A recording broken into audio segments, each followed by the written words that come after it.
सामान्यतया ठंड में जोड़ों की दर्द की समस्या बढ़ जाती है। यह एक सत्य बात है और जो जोड़ों का दर्द होता है उसको मुख्यतः 2 कैटेगरी में हम डिवाइड कर सकते हैं। एक होता है रूमेटाइड आर्थराइटिस और दूसरे को बोलते हैं ऑस्टियोआर्थराइटिस।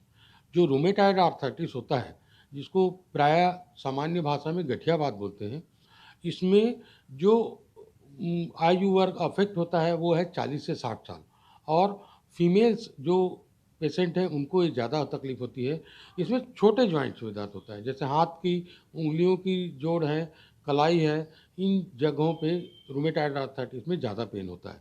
और जो ऑस्टियोआर्थराइटिस है वो बड़े जोड़ों में उसका दर्द होता है, जैसे कि घुटने में, हिप में, स्पाइन में, जिसमें शरीर का वजन जाता है, उसमें ज़्यादा ऑस्टियोआर्थराइटिस होता है और यह 50 से 60 साल के उम्र के लोगों में ज़्यादा होता है। जबकि रूमेटाइड आर्थराइटिस जो है थोड़ा अर्ली एज में होता है, फीमेल्स को ज़्यादा होता है, स्मॉल जॉइंट्स में होता है और ऑस्टियोआर्थराइटिस थोड़ा ज़्यादा एज में होता है, वेट बेयरिंग और लार्जर जॉइंट्स में होता है। और इन दोनों तरह की जो दर्द है, जोड़ों का दर्द है, उसका निश्चित रूप में से ठंड में ज़्यादा हो जाता है। इसके बहुत सारे जाँच और उपाय हैं। यदि आपको बहुत ज़्यादा तकलीफ़ है तो फिजिशियन के पास जाके चेक कराना चाहिए और फिर उसके निश्चित डायग्नोस्टिक प्रोसीजर्स है उसको करके हमको ट्रीटमेंट लेना चाहिए। तो सर ये खासकर युवाओं में भी रहता है, किस समय होता है युवाओं को इस तरह का प्रॉब्लम? युवाओं को जैसा कि मैंने कहा रूमेटाइड की तकलीफ़ ज़्यादा होती है। एक और होता है रूमेटिक आर्थराइटिस जो बहुत जल्दी उम्र में होता है। इसका उम्र होता है 7 से 15 साल की उम्र। ये रूमेटिक हार्ट डिसीज़ होता है, उसके साथ गठियावात भी होता है। तो ये काफ़ी कम उम्र के लोगों को भी अफ़ेक्ट करता है। इसका जो लाइन ऑफ ट्रीटमेंट है एकदम अलग है। इसमें पेनिसिलिन देते हैं, पेनिडोर देते हैं और जो कार्डियक एब्नॉर्मैलिटी रहती है उसका भी इलाज इसमें करते हैं। प्रथम सर्व ज्योतिषीय दृष्टिकोण से सबसे बड़ा इसका कारण बनता है जब कभी भी शनि ग्रह आपका जीवन में कमज़ोर हो या शनि के साढ़े साथी का प्रभाव हो या शनि का अष्टम अढ़िया आपके जीवन में हो तो पैरों से संबंधित तकलीफ जो है घुटनों से संबंधित तकलीफ आपके जीवन में आ सकती है। और इसकी मुख्य वजह होती है जैसे आजकल ठंड बहुत ज़्यादा है तो ठंड में भी ये तकलीफ थोड़ा सा हमें देखने मिलती है। लगातार व्यक्ति जो है प्रोलॉन्ग टाइम तक काफ़ी लंबे समय तक अपने पैरों का हम उपयोग करते हैं। हम भोजन करते समय भी सिर्फ कुर्सी में बैठते हैं, ऑफिस में भी लगातार हम जो है कुर्सी में बैठ कर के कार्य करते हैं। हम कार चलाते हैं तो भी वहाँ पर हम बैठे बैठे रहते हैं, तो घुटनों का जो व्यायाम है वो नहीं हो पाता है।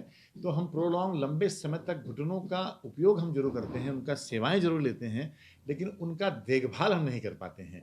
तो इससे बचने के लिए सबसे ज़रूरी चीज़ है कि आप यथासंभव, क्योंकि यह जैसा आपने पूछा कि आजकल बुजुर्गों के साथ साथ नौजवानों को भी समस्या बहुत ज़्यादा हो रही है, तो आप यथासंभव पैदल चाल का अभ्यास करें। मॉर्निंग वॉक करना बहुत ही अच्छा एक्सरसाइज के लिए माना जाता है। थोड़ा बहुत यदि आप जॉगिंग करना चाहें, दौड़ना चाहें तो वो भी दौड़ सकते हैं। इसके अलावा यदि आपके घुटनों में कोई तकलीफ है, कोई प्रॉब्लम आती है, अर्थराइटिस से संबंधित कोई तकलीफ आपको आती है, तो आप मकरासन जैसे आसन को शरीर को पूरे हृदय छाती के बल पर लेट जाएं और पैरों को ऊपर नीचे का अभ्यास करने का अभ्यास करें।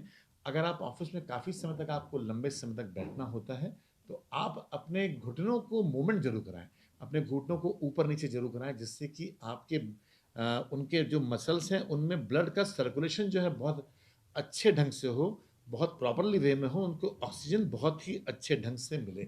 इसके अलावा जो बहुत ही सुंदर घरेलू नुस्खे होते हैं वो ये होते हैं मित्रों कि प्रतिदिन अगर आपको कोई कैल्शियम से संबंधित कई बार दिक्कतें होती है, इसके कारण भी घुटने में प्रॉब्लम आ जाती है, तो आपको ये ध्यान रखना है कि हम एक गेहूं के दाने के जितना चूना जो होता है उसको हम पानी मिला करके पिए और उसको या सब्जी में डालकर पी सकते हैं। तो याद रखें कि बहुत ही कम मात्रा में, समुचित मात्रा में, उचित मात्रा में समझ पूर्वक अपने शरीर को ध्यान में रखते हुए उस चूने का उपयोग करें, लगातार इसका उपयोग करें और कुछ दिनों के पश्चात इसको गैप भी दें।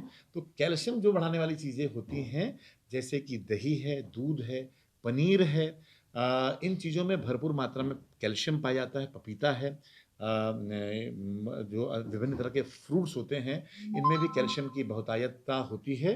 जैसे अनार का सेवन करें तो अनार आदि का फ्रूट्स का भी सेवन, कोई तत्व मिनरल्स जब मिसिंग हो जाते हैं तो भी घुटनों में पैरों में बहुत ज़्यादा दर्द होता है, तो हमको प्रतिदिन जो है अनार का या मौसम्बी का, इस तरह के फलों का भी हमको समुचित रूप से सेवन करना चाहिए। हमें अपने भोजन में दूध, दही, मठा, पनीर आदि चीज़ों की मात्रा को भी हम थोड़ा यदि अच्छे ढंग से लेते हैं समुचित रूप से समझपूर्वक, तो ये देखा जाता है कि घुटने का जो दर्द है वो हम उससे बचे रह सकते हैं। क्योंकि होता ये है कई बार हम ओवर वेट के शिकार हो जाते हैं, हमारा वेट ज़्यादा होता है, इस वजह से भी पैरों पर ज़्यादा दबाव पड़ता है, क्योंकि पैर ही हमारे सारे शरीर के भार को सहन करते हैं। हम चलते समय, उठते समय, कोई भी कार्य करते समय, तो इसको हमें ध्यान रखना चाहिए कि यदि हमारा वेट बहुत ज़्यादा है यदि, तो भी घुटनों में बहुत ज़्यादा प्रॉब्लम या दर्द होने की संभावना बनती है।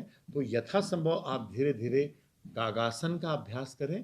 पैरों के जो पोस्चर्स होता है, जिसमें हम इंडियन टॉयलेट सिस्टम का जो पोस्चर होता है, उस सिस्टम में यदि हम आप बैठते हैं, तो भी हमारे घुटनों के दर्द से हमें निश्चित तौर पर राहत मिलती है।